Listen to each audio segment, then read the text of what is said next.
the fuck's up, everybody? Welcome back to DFW Metal Mayhem, the most brutal podcast in the Metroplex. In this episode, we're ending off the DFW local support post that I made where I was like, yo, I need bands, help me, because I can't find anybody. And these gentlemen were among one of the first people to message me, but were smarter than most people and scheduled later. Guys, introduce yourselves, your band, and what you do in the band. Well, I'm Aaron Linval.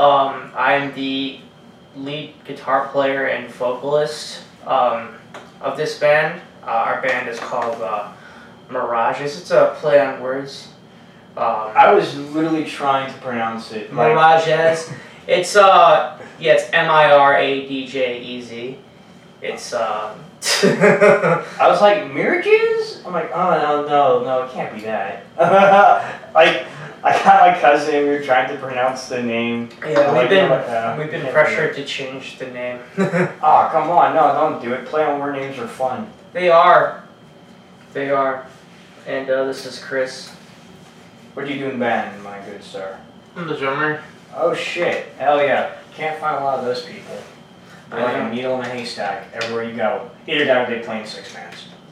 Yeah, or they're huge alcoholics. That makes sense. That does make sense because that's like the position where you have to follow everything. And then you're the backbone too, musically. So it's really stressful. I wouldn't know. I'm the vocalist. I have it easier than anybody in the band. Like, because all I do is vocals. So when it comes to musical input, I just kind of stay out of it. I'm just like, okay, you guys can take care of it because I got a lot of musically competent people and I ain't one of them. So they can take care of that for me. Yeah. And I was throwing random lyrics about people dying and burning and shit. Alright, so give me the 101, the history, the day one of Miradjez. Well, Miradjez started off as this like online joke. I pretty much like, I made it after I broke, after my band Point Blank Surrender broke up in Chicago and my brother overdosed on heroin and died. This was when I was 20 years old. He was 23. And ever since then I just pretty much like was just doing my own thing, and then I wrote some songs and put it under this project and just named it Miradjez that way because I thought it wasn't going to do shit anyway. But I started gaining a following off this EP I put out called Just Another Dying World. I produced that with David Wilkerson of the band A Dying Ultimatum. They're out of Fox Lake, Illinois. Okay. We never played any shows with them because this, again, was just a studio project, and it's been a studio project for years. Like, me moving down to Houston, this is the first time I've actually had a full band for more than, like, a month. I've had members, like, play shows under Miradjez, but it never really took off as a live band. Okay. Because a lot of people up north, especially in the scene, they're really talk trash about bands that like make it online. It's like, you didn't have to do any work. I mean, I'm sorry, but we should use all the most advanced tools that we have to promote our works. What? It's like, I'm sorry I found a loophole. Yeah, wait, hold on. Was this like a bunch of people that like only like shit from when they grew up? Like, I only fuck with the music I grew up with. Oh, the no, our problem is reaching out to a lot of millennials. Oh, okay. A lot of our fans are older or like, Fair. Or from Germany or from different countries. Like, we don't really have a really good like local, fan base. It's very spread out. I mean, I guess we're more popular in Canada, and I can't even play in Canada until I'm 31. Because I had a DUI when I was 21. Oh, I had to wait 10 fair years. enough. Yeah. I had to wait 10 years. Yeah, I forgot. Canada is so weird about their it's like, laws yeah, Are weed so legal up here? Yeah, but yo, you had alcohol arrests. I'm sorry, but Canada, we can't do that, eh? Canada's like really strict in general. Like I had a friend of mine try to immigrate up there, and they wouldn't allow him because he didn't have the necessary skills to move to Canada. It's so wild. Like, what do you need to like chop wood and like learn how to play hockey? I don't that's what I was fucking thinking, or make like, syrup out of a fucking tree. I don't know what the fuck they're looking for. It says here you aren't allowed. You can't build a house with your bare hands out of logs and rustic nails out of trees. Sorry, no entry to Canada for you. I doubt their prime minister could do that. He looks like a sissy boy. I'm just saying, Justin Trudeau don't look like a man who could fucking Abraham Lincoln out something. But I do need to say this out loud because I didn't realize it until you told me today. You came from fucking Houston to do this. I gotta say, dude, that's much respect. Like from from me, dude, get a lot of my respect for driving all the way here just to do this. You're the first fucking person, like, to drive out of town for hours to come on a fucking podcast here. I appreciate the shit out of that, well, dude. I mean, I've jumped out of airplanes before, so... Fuck, man. See? I'm saying... Ronnie Dangerfield, everyone. Reincarnation has a band now. I have planned on unicycling out of a plane, but I don't know how to unicycle, so... I don't either. I don't think a lot of people do. I think that's something that you have to specifically want to learn how to do. Like, you know what would be cool? Riding a one-wheel bike. Fuck. Riding a kid's toy out of an airplane, dressed up like Pogo the Clown. Is this like for some movie or some shit? No. Holy shit. I was just thinking, well, you know, Supreme Patty does all that like stupid ass shit, and like he puts garbage music underneath that shit. Okay. What if I did that and put like actually good music underneath that shit? Okay. Well, I guess I want jumping back into Miradjez real quick. I would definitely like for you to describe like the sound of Miradjez. Like, what if you had a? I know labels suck. Putting shit under a subgenre sucks. But if you had to put Miradjez under a subgenre, what do you think it would be? What do you think it would be? I don't know. That's probably alternative metal. That's probably core / gent.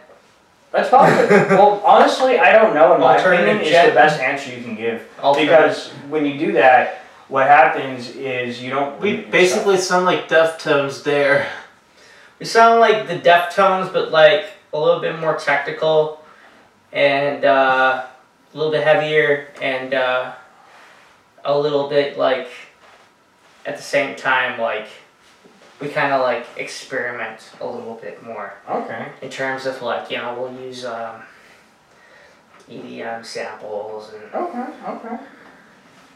You know, like we don't really follow any kind of rules. That's good though because you don't want to limit because the worst thing you can do is limit yourself to doing the same exact dance over and over and over and over. Yeah, it's like, unless you're like unhealthily obsessed with that trend, it's gonna die out quickly, or you're gonna burn out from it eventually. Yeah, it's like we can't really follow a strict like we're trying to like reinvent ourselves. Like right now we're getting our album produced, an 8-song album produced through our friends in Rise Records. Mm-hmm. Oh, Fired from the Gods are helping us out. And 2 other names I'm not going to mention due to the fact that I'm not going to mention them. They told me to not tell them. Bob me? Yeah, that part's a secret. You'll have to find out later. When that album drops. When the album drops, you'll find out. There are ghostwriters in this, but... Okay. Ain't nothing wrong with that. Valuable input. Get some more ideas flowing. It's good to have... All you gotta know is they're famous people. Fantastic. Honestly, it's always good to kind of get the perspective of more people. I mean, obviously, you want to make sure that the main influence comes from you guys and the chemistry you create. But from a creative standpoint, it's always good just to find out what else you can do. It's always good to find out what else you can do because of the fact that, as you said, you don't follow any rules. Yeah, rules are for Catholic schoolgirls. And we all know that they don't get any attention because it's the Catholic schoolboys that get all the attention. Wow. Yeah, it's only the Catholic schoolboys. I'm really fucked up. Oh well. Don't worry, it's probably not going to get me kicked off YouTube or anything. I haven't had a strike yet, which is odd because I've definitely said worse on here before. So to kind of hop back into it, what are your influences? Like bands like musician-wise, like I guess who do you look to when you were growing up and you're like, God damn, that's dope. We'll start out with Chris. What are your influences? I'm curious. I don't even know. Just like Avenged Sevenfold, The Used, Pantera. Used to listen to Deftones a lot, smoking weed with my cousins. Okay. I remember we talked about it last episode with the Civil Unrest guys. And I forgot the fucking name of it again. What was the name of Avenged Sevenfold's first album? I forget. Sounding the Seventh Trumpet. Fuck. I remember when that came out. That was pretty fucking wild when that came out. I think I was like freshman or sophomore. I don't remember. But when that shit came out, goddamn, it was the talk of the fucking school, like the little metalhead circle for like a week. That album was fucking fire. It's funny because I never really started off as a metalhead. Whoa, where are you from? Homebrew. I started off. This is back in 2001. Oh shit! No. I'm sorry. I started off with the Rolling Stones when I was about 10. I'm really high. I must have been thinking about something else. Oh, sorry. You're good. I started off with the Rolling Stones. Oh shit! Got this from my dad that passed away recently. He was a huge Stones fan. And he got me into music with the Rolling Stones. My dad was an old school like. From there, believe it or not, Stained was the first actual like hard band I ever listened to. Mm-hmm. And from there it was Korn, System of a Down. I'm a huge Korn fan. Jonathan Davis. Holy shit! Yeah, that first album. See, I don't know what it is with me, but like when it comes to the bands that kind of came out around that same time frame, like the early 2000s, late 90s, I always say, God damn, their first album was fire. And I don't know why. I guess they all just had something in the water that pertains to when they make a first album. It's always fucking insane. Because Korn's debut album was ridiculous. I remember listening to Blind for the first time, and I was like, oh my god, I want to punch holes and stuff now. Yeah. Shit came out with some violent tendencies, man. That was a good ass album, though. Yeah, so really got into Pantera, just like him. Was a big influence growing up, Dimebag Darrell. Then from there, well, Cattle Decapitation. Cattle Decap is fucking awesome. Cattle Decapitation. I've seen them live like 3 or 4 times. The drummer's fantastic. They're insane. And it's funny, I don't like to say Born of Osiris because I'm friends with them, and it's kind of weird. But I love Born of Osiris. I've had no bands on here that said Born of Osiris is a pretty big influence in some ways. They're also really nice guys too. Oh yeah. Heard nothing but great things about them. Yeah, but yeah, they actually pretty much got me into Jet, was Born of Osiris. Yeah. And Veil of Maya. Yeah, Veil's pretty good. I don't know them, but like I mean I don't know them like that, but I mean their guitarist seemed pretty cool. I mean I've met him. Okay. So I wanted to talk to the internet thing because you said that's kind of how you got your start. And it's as we were saying, or it's as I was saying before we kind of started this episode, when you first got here, was like the great thing about, it seemed, or not the great thing, but like a lot of bands around these days that are kind of big right now had a really strong online following. The best example I can think of is Lich King, where fucking the home dude fucking literally just grew singles out on MySpace for years.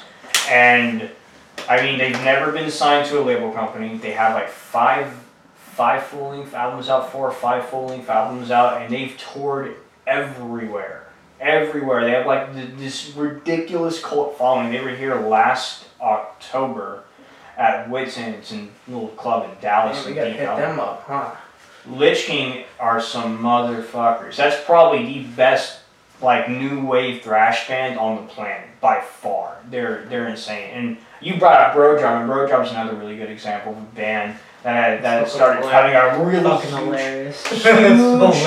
huge online following. Shout out to Bryce Butler, because that's the current drummer of Brodrum, and he's a local. Oh, I know Bryce. Bryce is fucking badass. What's up, Bryce? Love you, dude. I've Come had on a the couple podcast. shows with that dude. I know Bryce.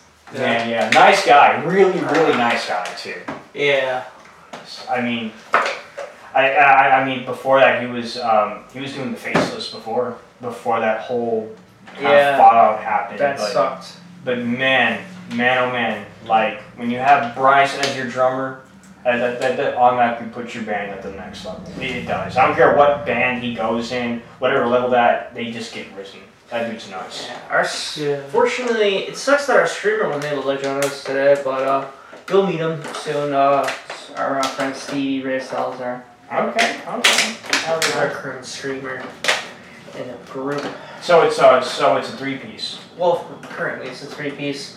We just right now just looking for a bass player. Yeah, anybody that can bass like it's nobody's business. You know, hit us up. Need it for Gent. Gonna need it for Gent. I'm gonna need it for live too. Oh yeah. You're gonna definitely.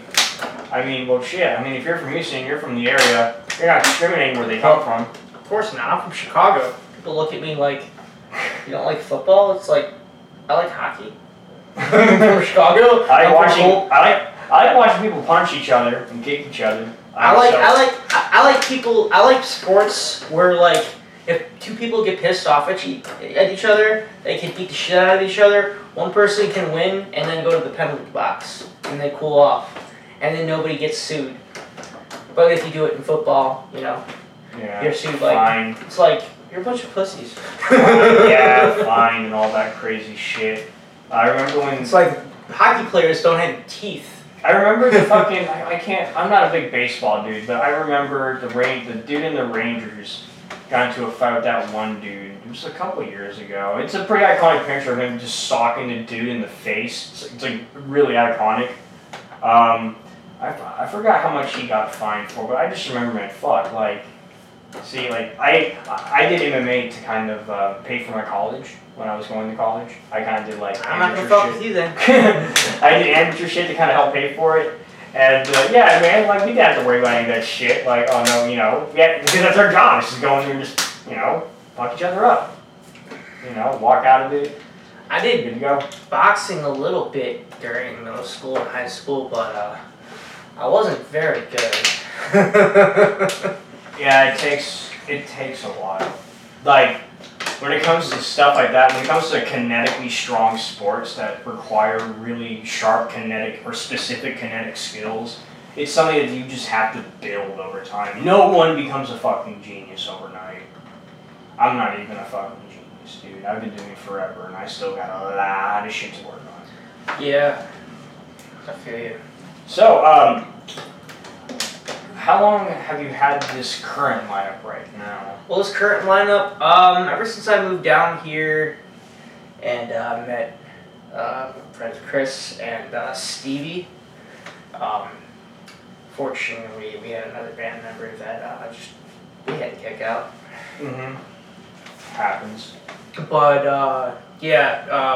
it's currently right now been me, Stevie, and Chris since, what would you say, 4 months?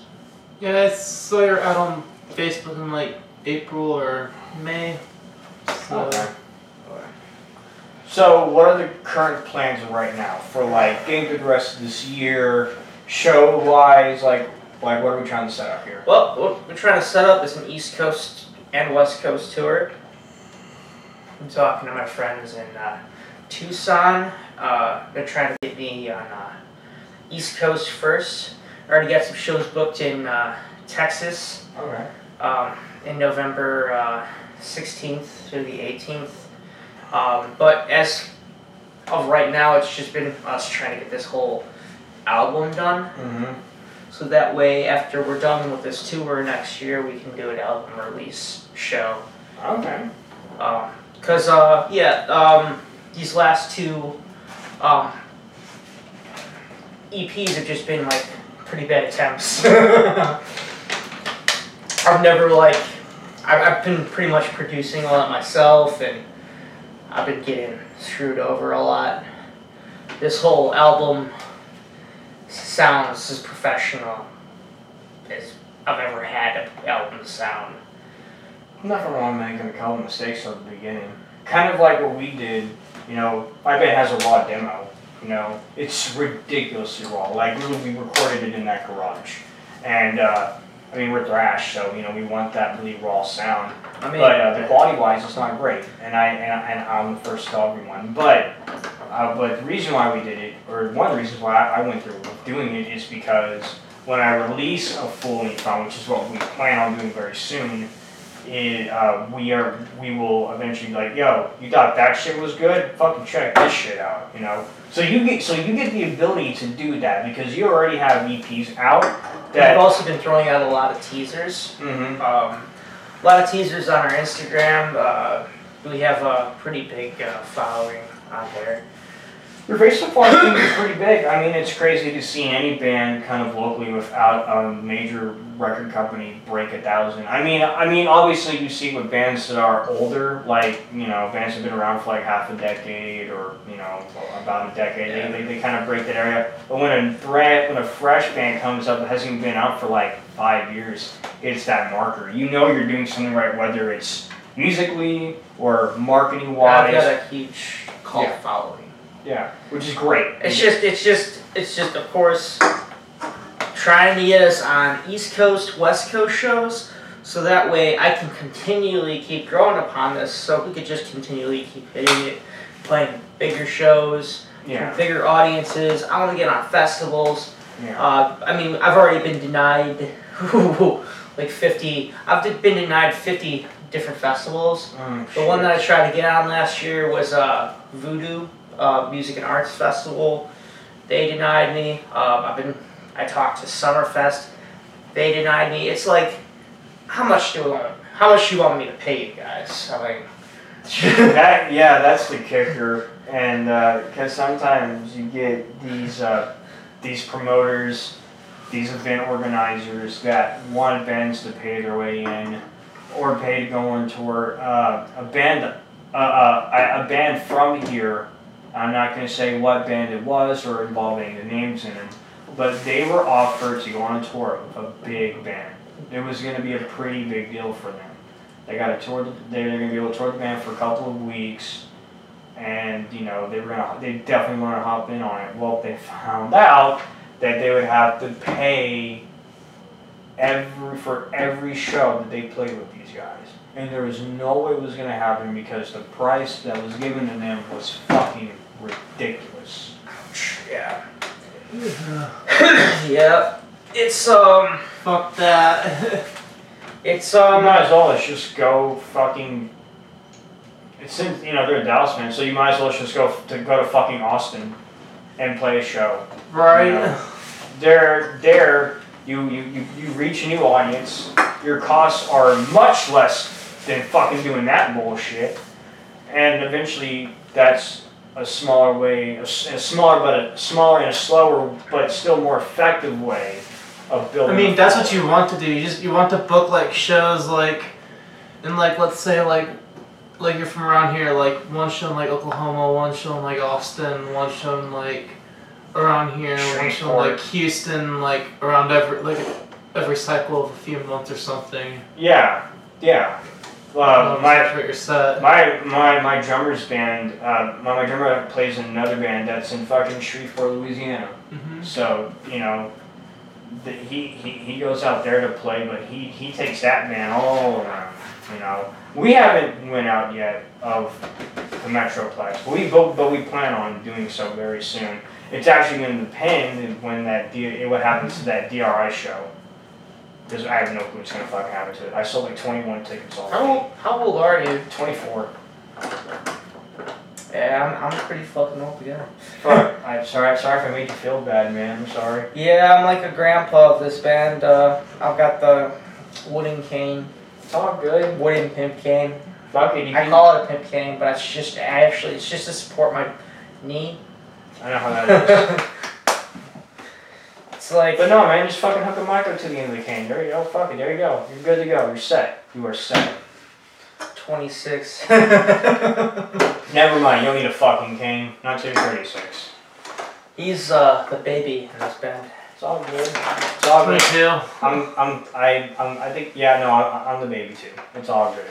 He said, yeah, no, I am. The goal is to start playing overseas before I turn 30. That shouldn't be too hard.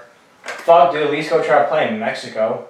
That's actually, it's funny that you brought that up. It is funny that you brought that up because in December 21st or whatever, we actually have shows in Tucson, Arizona, and we're going to be playing this border town. I forgot the name. It's in Mexico, but I forgot the name. It's like 2 hours south of Tucson, like borders Arizona. It's like on the tip of my tongue. Oh. It's not Del Rey. Don't worry about it. Y'all know what it is. Google the shit. Google it. It's 2 hours south of Tucson. I don't speak Spanish because I'm dumb as fuck. I vaguely know Spanish. I vaguely know no other language. I know enough to kind of help me communicate with my clients, and that's. I know enough Polish to get slapped by a Polish broad. That's a random language to have knowledge about. Well, Oh, unless you are yourself Polish. Well, it's weird. I'm actually Lithuanian. Oh shit. And Italian, but I was adopted, so I don't have the last name. Okay. My real name would have been Slakus. Slakus, which is Silkas, which is like, you know, like Dick Buckus, he was Lithuanian. Yeah. Slakus is Lithuanian. Okay. So. Okay. But yeah. Well, holy shit. I had a fake Facebook that I used to like troll people, and I called it AJ Silk. Bro, Facebook trolling days. Holy shit.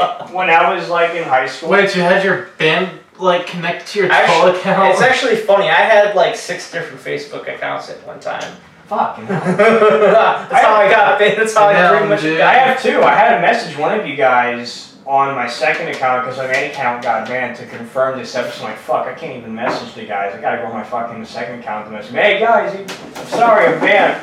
They have tried to see this. They have tried to shut my page down 25 times. They've shut down all of my. Like, I had 20 pages that like all got shut down, and they had like thousands upon thousands upon thousands of people that I would funnel to my main one. Hey, dude, Facebook is in a weird spot right now because I honestly feel like there's an automated system in place that is auto-banning stuff. I had this most recent post block that I'm on right now. It's in our 30-day. I've been on, this is like my 8th or 9th 30-day ban on Facebook. And for this time, it was because of a meme that I posted in 2013 in a private group. As in, this group had like 12 people. And this group was fucking dead. It was fucking dead. No one posted on it. I think that post there was one of the last posts that ever got posted on it. That's how dead it was. And it got reported for hate speech because it had the F word in it. So, it got post blocked. I got post blocked. And there's no way it could have been. I mean, it probably could have been one of those people, but as I said, the group was dead. No one fucking paid attention to it. So it makes me think that there has to be an automated system in place. I was just like, oh, I see that word on that picture, and Yeah. Yeah, I gotta be careful with what you post. I mean, I've posted a lot of, like, borderline trollish memes that have, like, gotten a lot of feminists mad at me. sounds about right in this day and age. It's like... We live in an outrage culture, and the outrage culture thrives on social media. It does. It's like, Yep. this was supposed to be a joke. I'm sorry. That's got no clue. It's like, I mean, it's like, I don't even bother posting, like, very triggering memes anymore, even though my, like, following love it. You know, like, I post a meme, somebody that I don't know or did know back in whenever is gonna, like, hit me up, like, is that about me, motherfucker? It sounded a lot like it was about me. It's like, oh, no, it was just a meme.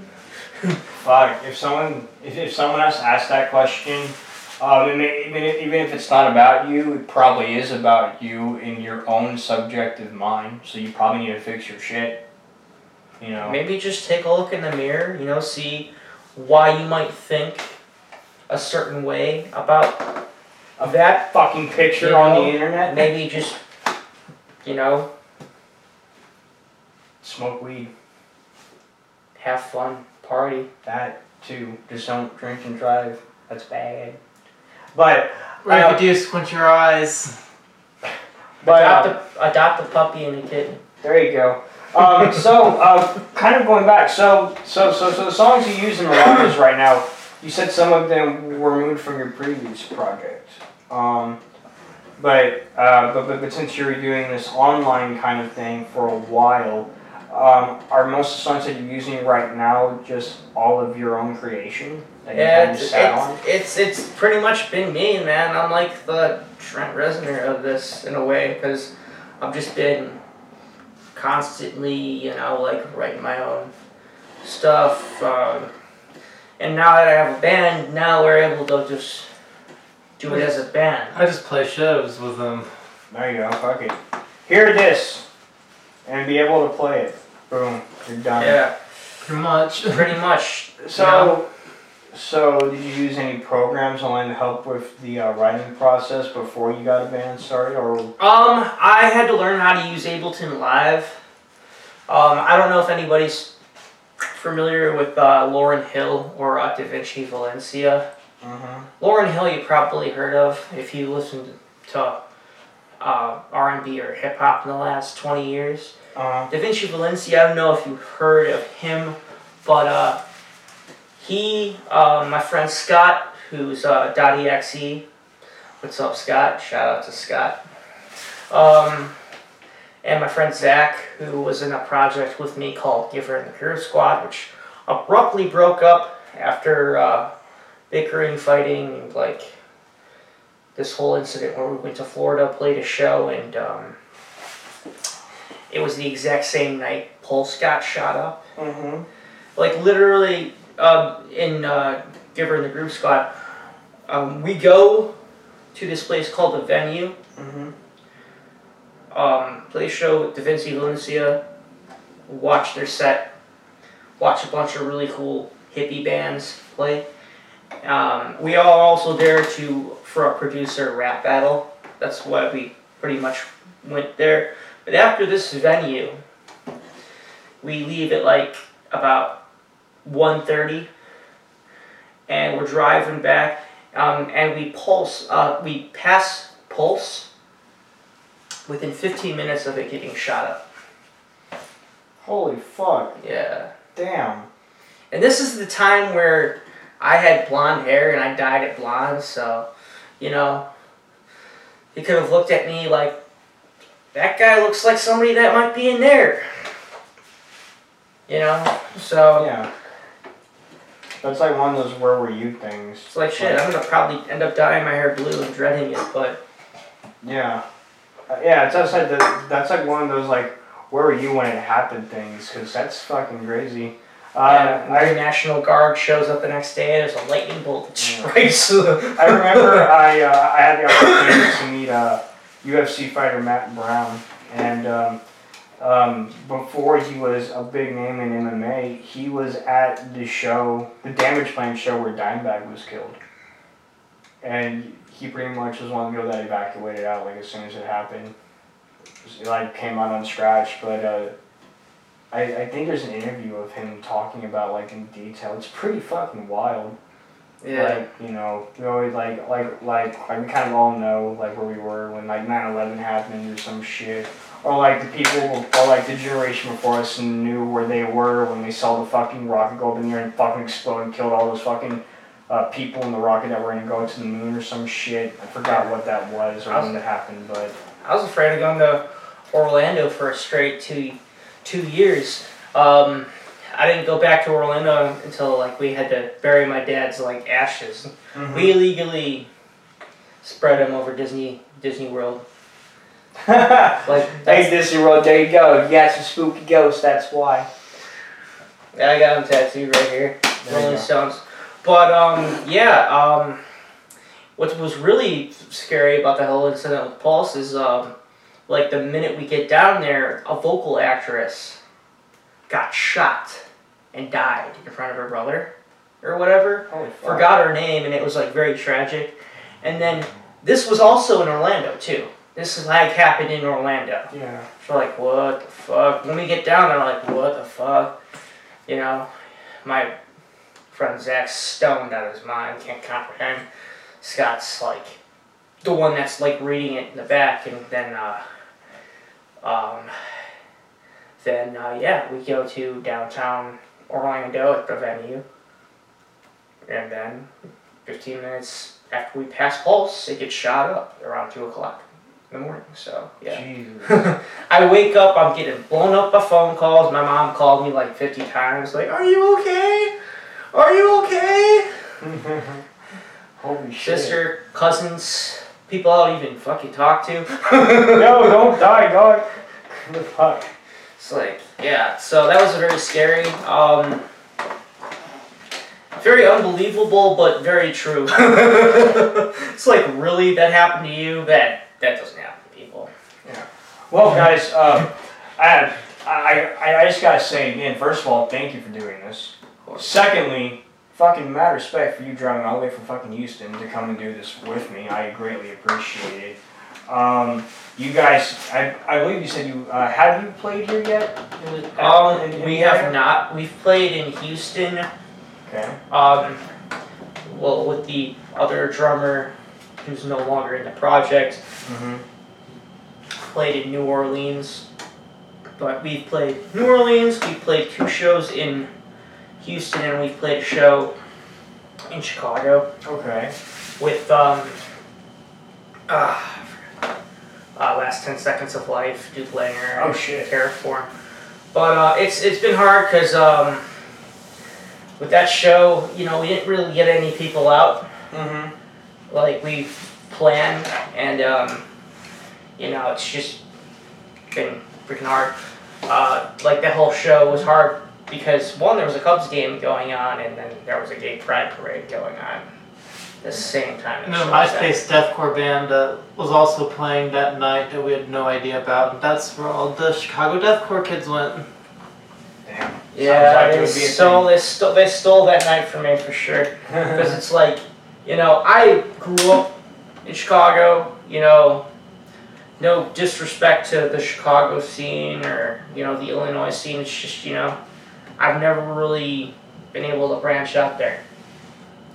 Seems like a pretty hard spot to branch. It isn't. Chicago is a very hard place to branch. Bloomington and, like, Peoria, down there, like, it's more popular because there's more people that, like, listen to metal. You go up to Chicago, people are like, you know. Yeah, Chicago's definitely not the place. It's not badass skyline though, like. Chicago's got the greatest skyline. Like, Chicago's got the greatest skyline in this. Dude, this whole area doesn't have shit on Chicago. I take pride. Skyline sucks. I take pride in saying Chicago's skyline is way better than yours, our pizza's better than yours. Yep. And women will fuck you a lot easier up there than down here. I don't think that would be an innate advantage unless you are one of the guys that wants to fuck as many human bodies as you possibly can. Well, I mean, I did get a number from a girl who, like, she said her dad just playing Slipknot, so... I mean, they're more freaky up there, I guess is a better term. Apparently the hard drugs are better up there, too. Oh, yeah. I wouldn't fucking... Well, that probably plays a huge fucking factor in it. That plays a pretty big factor in it, yeah. Yeah. It just sucks that... Well, it doesn't suck, because I like jam band music, too. Well, we can have your pizza. You don't have shit on our barbecue. That's all I gotta say. I like pizza, but, you know... Our football team is a lot worse than yours. I fucking hate football, so we can... Ours doesn't do very good either, so you're good. Yeah, we had a pretty good season last season, and then, like, right now it hasn't started off great. I'm not going to be optimistic about it because I don't watch the shit. What band is that? This is Crop Dust. Oh. You should know who the fuck they are if you're from around here. Yeah. They play a lot around here. They're fucking good. It's like some sludgy-ass doom, but I'm more familiar with the metalcore and the deathcore around here. Okay, like Human Experiment and... Human Condition. Like Navajo and Resistance and... Yeah. I used to play in Venus and Serotonin, so... Well, I've had a lot of those bands. Well, not the bands you named, but I've had bands in that scene on here recently. I'm trying to branch on myself. That's kind of why I did the whole local support thing. And fucking, why you guys... Have you heard of Gravewalker? Gravewalker, I think I've heard the name, yeah. One of their guitarists is David Peters. Like, we used to like drive around like a lot and smoke a bunch of weed, basically. Mm-hmm. They're pretty dope. Okay, fuck yeah. Well, I mean, fuck. Hey, the bands. He just shout out if you want to come on. Let's get this shit rolling. I do have to get going, guys, but I greatly appreciate you guys coming on and doing this with me again. Major respect to you for driving all the way out, man. Oh, yeah, I fucking appreciate that. Thank you guys very much. Thanks for having us on here, man. Of course. Next episode, we're going to be having on a very lovely individual. He's already been on once, but since then has done probably some of the greatest work ever in the scene this year, ever. And we're going to fucking sit down and we're going to have one hell of a time. It's going to be great. So you guys stay tuned for that. This has been DFW Metal Mayhem, the most brutal podcast in the Metroplex.